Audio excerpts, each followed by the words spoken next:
ഇന്ന് നമ്മൾ ഒരുമിച്ച് കൂടുമ്പോഴേ ഞാൻ തുടങ്ങിയത് KSTയുടെ കൂടെയാണ്, കേരള സർവീസ് ടീമിൻ്റെ കൂടെ. ഞാനവിടെ ചേർത്തലയിൽ അന്ന് നാഷണൽ കൺവെൻഷൻ്റെ കാലമാണ്, 8th നാഷണൽ കൺവെൻഷൻ. പിന്നെ അതുപോലൊരു നാഷണൽ കൺവെൻഷൻ ഒരിക്കലും അത്രയും അഭിഷേകത്തോടെ നടന്നിട്ടില്ല എന്നുള്ളത് എനിക്കിപ്പോഴും ദുഃഖത്തോടെ ഞാൻ ഓർക്കുകയാണ്. 8th നാഷണൽ കൺവെൻഷനിൽ ഞാനൊരു കോർഡിനേറ്ററായിരുന്നു. എല്ലാ ഇടവകയിലും പോയി കൺവെൻഷൻ്റെ മെസ്സേജുകൾ കൈകാര്യം ചെയ്യുക, ആൾക്കാരെ മധ്യസ്ഥ പ്രാർത്ഥന ഗ്രൂപ്പുകൾ രൂപീകരിക്കുക, അതുപോലെ തന്നെ വോളണ്ടിയേഴ്സിന് പ്രത്യേക ക്ലാസ്സുകൾ കൊടുക്കുക, അവരെ മോട്ടിവേറ്റ് ചെയ്യുക. അതായിരുന്നു എൻ്റെ ജോലി. അപ്പോൾ അന്നുണ്ടായിരുന്ന നമ്മളൊരു 8th നാഷണൽ കൺവെൻഷൻ ഒരു ആശയം കൊടുത്തിരുന്നു. എന്താണ്? കർത്താവിനെ അറിയാത്തവരെ അറിയിക്കുക, അറിഞ്ഞവരെ ആഴപ്പെടുത്തുക. ആ നാഷണൽ കൺവെൻഷൻ കഴിഞ്ഞെങ്കിലും എനിക്ക് അവിടെ വെച്ച് ആ വിളിക്കുള്ളിലെ വിളി കിട്ടി. എനിക്ക് തോന്നിയത് പിന്നീട് എൻ്റെ ഒരു വിളിയായി അത് മാറി. ആ കൺവെൻഷൻ അവശേഷിപ്പിച്ച ഒരു അഭിഷേകം അങ്ങ് എല്ലാ സഭയിലും നിലനിന്ന് കേരള സഭയെ എവിടെ ലോകത്തിന് ഒരു 10-16 രാജ്യങ്ങളിൽ സുവിശേഷ വിലക്ക് പോയിട്ടുണ്ട്. അവിടെയെല്ലാം മലയാളികളുടെ ശക്തമായ കൂട്ടായ്മയുണ്ട്. യൂറോപ്പ് വിശ്വാസത്തിൽ ഇങ്ങനെ വിറങ്ങലിച്ച് നിൽക്കുമ്പോഴും പുളിമാവ് പോലെ നമ്മൾ ലോകത്തെ മുഴുവൻ പുളിപ്പിക്കുന്നത് ശരിക്കും കേരള സഭയ്ക്ക് കിട്ടിയ പ്രത്യേക അഭിഷേകമാണ്. അതിന് നാം ദൈവത്തോട് എപ്പോഴും നന്ദി പറയണം, ദൈവത്തോട് എപ്പോഴും നന്ദി പറയണം. അപ്പോഴേ ഞാൻ എന്ത് ചെയ്തെന്ന് വെച്ച് കഴിഞ്ഞാൽ എനിക്ക് തോന്നിയത് സഭയുടെ കൂടെ സഞ്ചരിക്കുകയായിരുന്നു. അപ്പം 90 സഭയിൽ സുവിശേഷ പ്രഘോഷണ ദശകം ആരംഭിച്ചു ജോൺ പോൾ മാർപ്പാപ്പ. അപ്പോൾ എനിക്ക് കിട്ടിയൊരു വെളിച്ചം, ഈ കടലോര മേഖലയിലാണ് ഞാൻ ശുശ്രൂഷ ചെയ്തുകൊണ്ടിരുന്നത്. അപ്പോൾ അവിടെ കടലിൽ കൺവെൻഷൻ നടത്തുക, കൊല്ലം മുതൽ അങ്ങ് കൊച്ചി വരെയുള്ള സ്ഥലങ്ങളെല്ലാം 60 കൺവെൻഷൻസ് നടത്തി. മിനി കൺവെൻഷൻ, ചെറിയ കൂട്ടായ്മ 60 ദിവസം നടത്തി. 60ാമത്തെ ദിവസം അർത്തുങ്കൽ അടുത്ത് ചെത്തിയിൽ വലിയൊരു 10 ദിവസത്തെ കൺവെൻഷൻ നടത്തും. അതിൻ്റെ എല്ലാം തീം എന്താ? ഈ നാഷണൽ കൺവെൻഷൻ്റെ തീമാണ്. എന്താണ്? കർത്താവിനെ അറിയാത്തവരെ അറിയിക്കുക, അറിഞ്ഞവരെ ആഴപ്പെടുത്തുക. ഒരു പക്ഷേ അതിനേക്കാൾ വലിയൊരു മിഷൻ തീം സഭയ്ക്ക് കൊടുക്കാനില്ല. അത് ഒരു നടപടി, സുവിശേഷ നടപടിക്രമമായി സ്വീകരിച്ചുകൊണ്ട് ഞാനതിനെ ചെറിയൊരു ഡീവിയേഷൻ വരുത്തിയത്. ഞാനൊരു മരിയൻ കരിസ്മാറ്റിക് ആണെന്ന് സ്വയം പറയുമായിരുന്നു. കാര്യം എൻ്റെ യാത്രകളിലെല്ലാം അമ്മ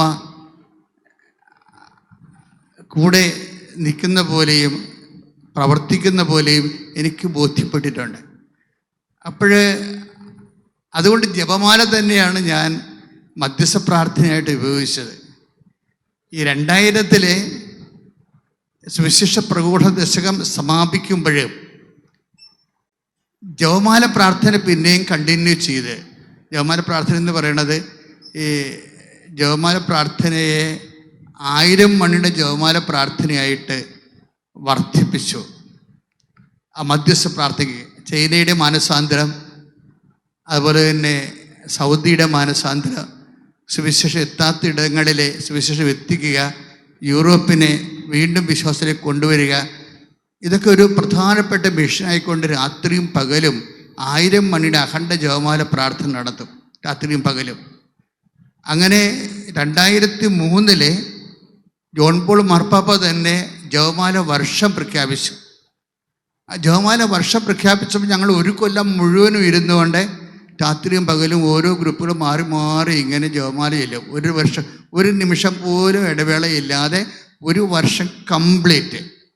അതായത് 2003 മുതൽ ഒക്ടോബർ മുതൽ 2004 ഒക്ടോബർ 25 വരെ അണമുറിയാതെ അഖണ്ഡ ജപമാല ലോക മിഷന് വേണ്ടിയത്. അപ്പോൾ അങ്ങനെ വന്നപ്പോഴാണ് ഈ അഖണ്ഡ ജപമാലയുടെ അവസാനം ഡിസംബർ 4 ഞാൻ ആരാധന നടത്തിക്കൊണ്ടിരിക്കുന്ന സമയത്ത് ആരോ പുറകെ നിൽക്കണ പോലെ എനിക്ക് തോന്നി. ഞാൻ തിരിഞ്ഞു നോക്കിയപ്പോഴാണ് അമ്മ, പരിശുദ്ധ അമ്മ സമയഘടികാരം നെഞ്ചിൽ ചാർത്തി ഇങ്ങനെ ദുരന്തമുണ്ടാകാൻ പോണ പ്രാർത്ഥിക്കണമെന്ന് പറഞ്ഞത്. അപ്പോൾ ഞാൻ ആൾക്കാരോട് അപ്പം തന്നെ ഇതുപോലെ ജനങ്ങളിരിപ്പുണ്ടായിരുന്നു. ഞാൻ പറഞ്ഞു, അമ്മ നിൽക്കുന്നു, കയ്യിലൊരു നെഞ്ചിലൊരു കടികാരമുണ്ട്, 10:08 സൂചി കാണിക്കുന്നു, ദുരന്തമുണ്ടാകാൻ പോണ, പ്രാർത്ഥിക്കണമെന്ന് പറഞ്ഞു. അപ്പം ഞങ്ങൾക്ക് കിട്ടിയൊരു വെളിച്ചം അനുസരിച്ച് കൊണ്ട് കടലോരത്തായിരുന്നു മധ്യസ്ഥ പ്രാർത്ഥന മുഴുവനും.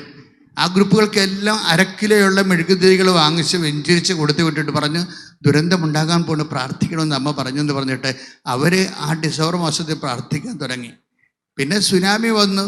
ഞാൻ പെട്ടെന്ന് തെറ്റിദ്ധരിച്ച സുനാമി ആയിരിക്കും അമ്മ ഉദ്ദേശിച്ചതെന്നാണ്.